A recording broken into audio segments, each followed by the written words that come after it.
কিছু সতর্কতা অবলম্বন করলে আমাদের ছাদ বাগানের গাছগুলো ভালো থাকবে, সুরক্ষিত থাকবে। সেই কারণে ঝড় বৃষ্টির আগাম আভাস পাওয়া গেলেই কিছু কাজ আমাদের আগে থেকেই করে নিতে হবে। আসুন দেখে নেওয়া যাক কীভাবে আমাদের ছাদ বাগানকে ঝড়ের হাত থেকে ভালো রাখতে পারি। নমস্কার, সোনালি রূপ গার্ডেনে আপনাকে স্বাগত। বাইরে দমকা হাওয়া সহ বৃষ্টি হচ্ছে।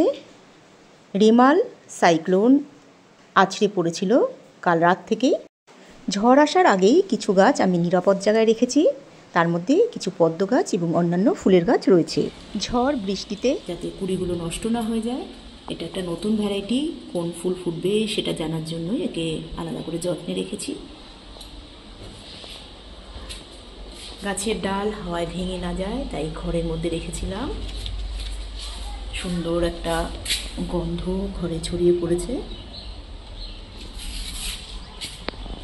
এগুলোকেও ছোট ছোট কন্টেনারে করা রয়েছে। এগুলো বারান্দার মধ্যে রেখেছি শেডের তলায়, যাতে একটু কম হাওয়া লাগে।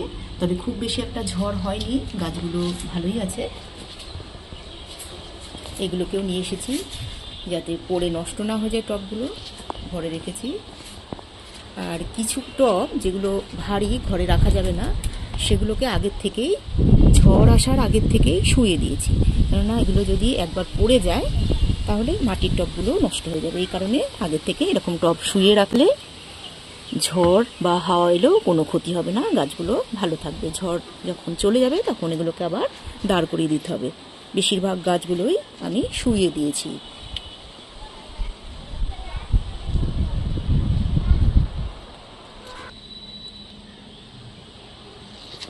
এখানেও কয়েকটা নাকচম্পা গাছ, এগুলো খুব তাড়াতাড়ি লম্বা হয় আর খুব নরমের কাণ্ড।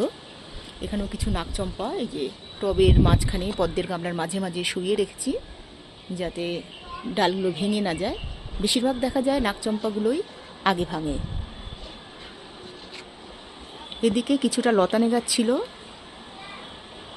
দড়ির মধ্যে বেশ সুন্দর করে এগুলো বিয়ে গেছিল, কিন্তু বৃষ্টির ভারে হোক বা ঝড়ে হোক এই তার ছিঁড়ে গেছে, যার জন্য গাছগুলো শুয়ে পড়েছে। এই নাকচম্পাটাকে শোয়ানো যায়নি যেহেতু জায়গা পাইনি। এই যে এটার থেকে ডাল ভেঙে গেছে, এই কারণেই আমি গাছগুলোকে শুয়ে রাখতে চাই। ভেবেছিলাম এটা মনে হয় কিছু হবে না, শুয়ে রাখলেই ভালো হতো। বেশ সুন্দর সুন্দর দুটো ডাল ভেঙে গেছে। এগুলোকে 4-5 দিন ঘরে রেখে একটু হালকা শুকিয়ে নেওয়ার পরে গাছ লাগিয়ে দিলেই সুন্দর আবার নাকচম্পা গাছ তৈরি হয়ে যাবে। তাই এগুলোকে আমি ফেলবো না, এগুলো দিয়েও গাছ তৈরি করে নেব।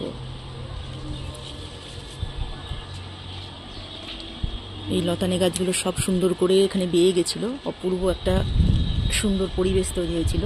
এই যে এরকম ছিল, এগুলোকে আবার ঠিক করতে হবে।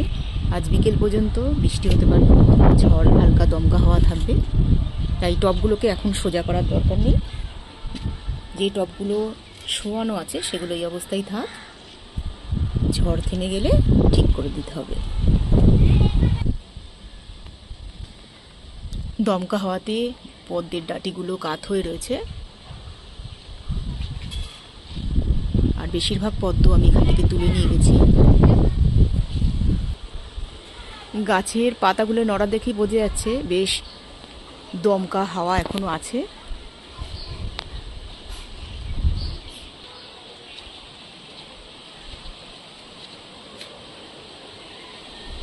এখনো মেঘলা আকাশ,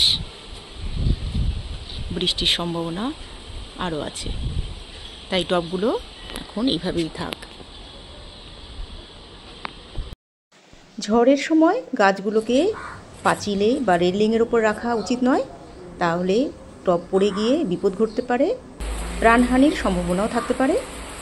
ঝড় থেমে গেলে তখন গাছগুলোকে আবার সোজা করে দিতে হবে। বৃষ্টির মধ্যে এই কাজগুলো করতে আমার কষ্ট হয়নি, বেশ আনন্দ সহযোগে এই কাজগুলো করে নিয়েছি। সকলে ভালো থাকুন, সুস্থ থাকুন, গাছকেও অনেক ভালো রাখুন। ধন্যবাদ।